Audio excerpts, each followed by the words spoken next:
Okay, we're going to be talking about something that I call an unfair single. And by that, we just mean, as opposed to a fair single. So for those of you that have done a single leg of some sort like this, and please don't critique my technique right now. I'm just doing a super half-assed version of it. But if I come up to here and I'm trying to get you down and you have the option of counter wrestling me, that's a fair single. This is a very defendable takedown. If somebody's got any wrestling skill, it's certainly nowhere near a foregone conclusion that if I come up on a single like that I'm going to get you down. It's quite fair for you.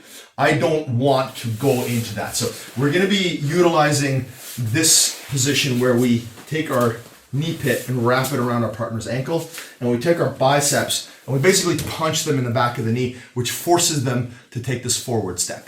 That's what we're talking about when we say an unfair single, because our objective is going to be to do that, but never to wrestle up to the classical single leg. What we're trying to do is either capture their other ankle or take this leg away from them and basically make them do the splits, which I know you're not going to do anytime soon.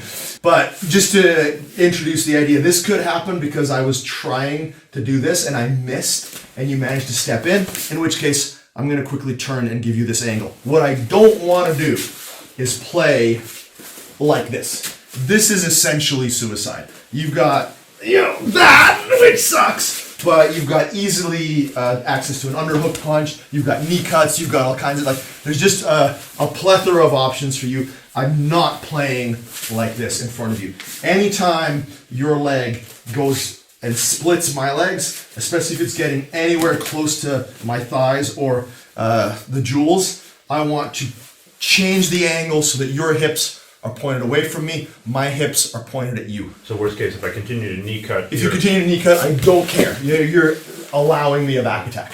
My alternative is to pummel my leg in front, but again, as an older person, that's not a movement that's going to come necessarily too easily to me.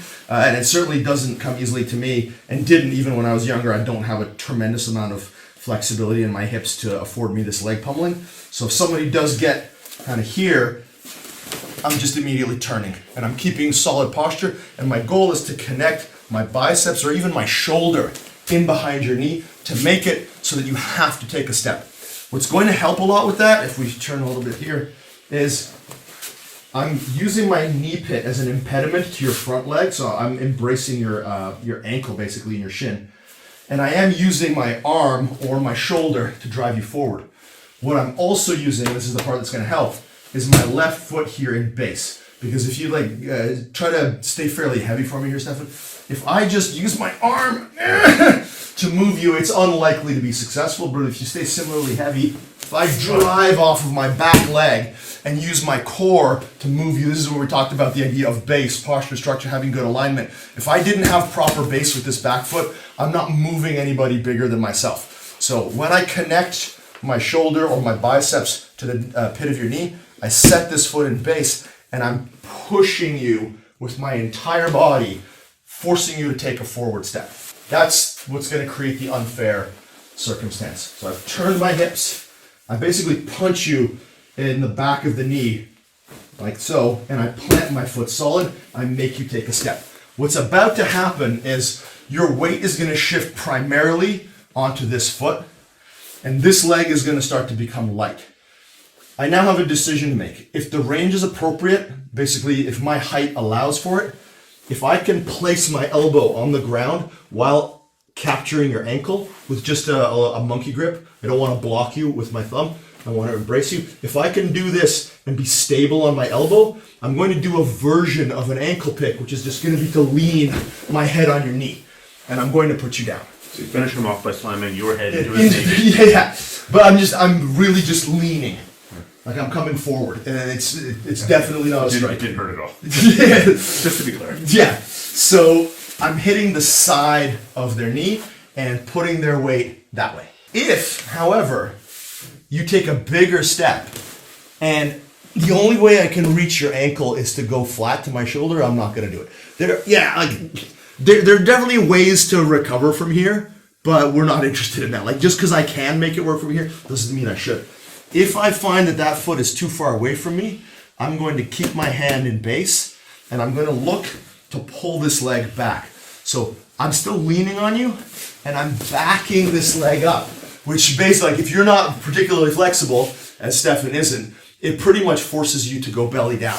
So if we switch top to bottom here for a second, and Stephan does this to me because I'm quite a bit more flexible. If I go like this and you pull my leg back, I'm basically like this, and then I pretty much have to play guard. Or I can come back in, try to pop back up, but now this leg is close, and now I'm fucked. So regardless of which version we use, we should end up with a scenario where we can eventually get to that other ankle. So if we come back for a second, option A, that foot is right there for me and I can get you. Option B, that foot is too far away, but when I start to pull you back, you have to regain your balance by hopping backwards. So I'll either cleanly make you do the splits and force you to face plant, in which case you'll probably turn and play guard, or more likely if you're athletic, you'll do that. And then you give me your other ankle, and that allows me to take you over. So that's the objective behind calling this an unfair single. I'm not wrestling up, I'm wrestling back.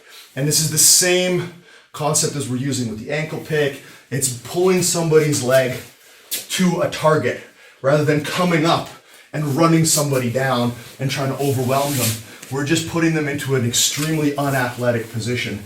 And this is an overall concept that is extremely helpful. When you're trying to come up, going forward into somebody with base is a really terrible idea.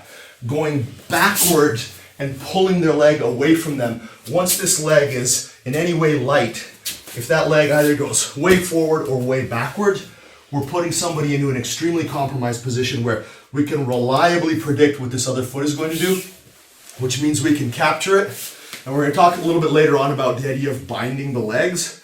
But if I can make sure that I grab both of your legs, it takes a lot of the athleticism out of the equation. I can be a crippled old fuck and you can be a super talented young athlete. And if your legs are like this, you're not going to be nearly that explosive. And I'm going to have a much easier time beating you. So that's the idea behind this movement. So a quick addendum about this position. Anytime we create this movement here, if we've got the gi, this sort of stuff, you can use the belt, if you have the sleeve grip, anything like this, especially as we bring somebody forward, you can see Stephan doesn't have the option of posting to that side. I can still go through the movement the same, right? But particularly if I get this sort of thing, Stephan's in a really bad way here. When we land in a position where passing is almost inevitable because I've prevented knee-elbow connection on one side. So he has to overcommit to defending this side, which means I can now move to this side easily. I create what's that phrase called? It was recently invented. Nobody knew about this before. It's a dilemma. It's a thing where you attack in two places and you overwhelm the other person. So if I can create that, I'm going to increase my odds. So the gi affords us the ability to do all these little things with the lapel that make somebody's posture, their ability to extend their hands, much more compromised. So feel free to add those things in. They certainly are not a requirement. This is a sort of a gi, no gi agnostic approach. We can sweep people regardless. And in particular, we can sweep people when they've pulled their grips free in the gi. So you don't have to do it. But if you like to do it, it's certainly very helpful.